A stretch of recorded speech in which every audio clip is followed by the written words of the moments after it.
Sabrina. It is Monday, April 12th. I do remember. And actually, I don't remember. I looked up at my phone right before I started talking. But anyway, yes, my books. Oh, well, first, iPad. No, the really exciting part. Yes, I printed it out because, well, I was going to take a week off between finishing it and editing it. And then I thought, alright, so I just looked this up in my email because I email myself my drafts fairly constantly. I was at 57K on the 22nd of March. And this is only a 60,000 word book, right? 54K on the 3rd of March. So yeah, the month of March, I succeeded in writing like 5,000 words or less. So I figured I've already had my break and I can actually move on to revisions now. So anyway, yeah. I separated them in groups of 20 pages because I thought that might be easier to handle. The worst thing is that I've been gloating over how light the iPad is and how I can take this with me and go right places, and I'm not carrying this huge backpack around, and it's so easy. And now I'm adding this to it, which this might even be heavier. Things in my writing that I notice. Dialogue. There's a lot of it. People tell me it's good, but all I know is that there's a lot of it. My stories tend to be pretty immediate. I don't take a lot of big jumps of time.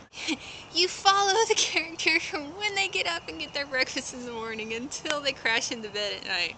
There are no sweeping statements like, oh, and then the seasons changed and the leaves turned brown and la la la. Yeah, no. I don't do that. Another thing I notice is that it's incredibly difficult to write the romantic scenes in both my books. I was thinking about this, and in the current draft, I think they share like one kiss when she's mad, and then I don't have another one. I mean, they have other sweet stuff that they do together, but yeah, I'm gonna have to fix that.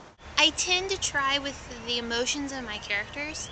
I try to show more than tell. And sometimes I don't. I think I'm showing what's going through her head, and nobody's getting it. They're like, I don't understand. I don't know what she's feeling. I don't see that she's upset or anything's going wrong. Sorry, the papers are flying around. And they don't get what yeah. And especially with Kit, I tried to watch myself more with Violet. I really did. But especially with Kit, there were these passages, and I take it to critique group, and they're like, well, isn't she upset? And I'm like, well, didn't you see how she was moving her hand this way? Couldn't you tell that she's just, like, totally enraged at this point? But apparently not. And setting, of course, it's there. I'm not particularly interested. I do, and that is another thing, I really try to insert some sensory details. Well, I don't mind the sensory details, but I try to insert some setting. But I'm not one of those people that say, setting should be another character. I have heard that so many times. I'm like, BS, dude. I mean, I'll make it one if you want me to, but in the books I read that I enjoy, setting's just like sort of there. I mean, I know where the characters are at all times, but as soon as you start getting into long litanies of, and the grass grew to, I don't know, half an inch, and it was all soft and fuzzy, and who knows what all, I don't care. Is this interesting? Is grass interesting? I want to hear what they're saying. When people start talking, I start listening. But, if we're all just staring at the grass, it's like, okay, I need to be high first. As much as I love reading romances, and as much as I'm sure every book that I'll ever write will have a romance in it, you will always be my noble guy, as you tell me all the time. My guys are so noble. I think that all my romances, noble or not, will probably be I guess, a subplot. They won't be the main push of the story. They will be integral and highly important in the story, but they're not the driving force, which is interesting. When I finished Violet, I felt odd. It wasn't this, oh, happy day, with Kit. With Kit, I was just like, oh my god, oh my god, oh my god. With Violet, I'm at the park and I'm riding, and Mom calls me and she's like, honey, we need the fish stuff for the pond. And I'm like, okay, well, give me a couple minutes. And so I know they're waiting for me on the fish stuff on the pond, and I really need to get home and give them this stuff. But then, you know, I'm right at the last scene, damn it. I swear to God, I only have like a paragraph or two and this book will be done, and I don't want to go and then come back because I'm in the middle of writing a scene, and can't I just finish it first? And so I do, and I try to hurry. Well, I don't try that hard to hurry because I'm a terrible daughter, but I you know, am conscious of the time as I'm finishing the scene, and I finish it, and I pack up my stuff and I bring the fish stuff home. Oh, as we get older. Topic! I'll give you a topic. So Megan doesn't like talking about books and writing, huh? Because that's all we ever talk about.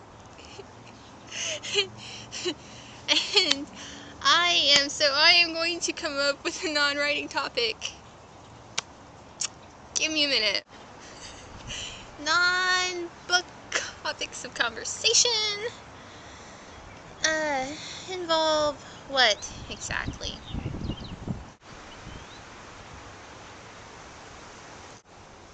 Okay, so I am branching out, way out from the topic of books to the topic of movies.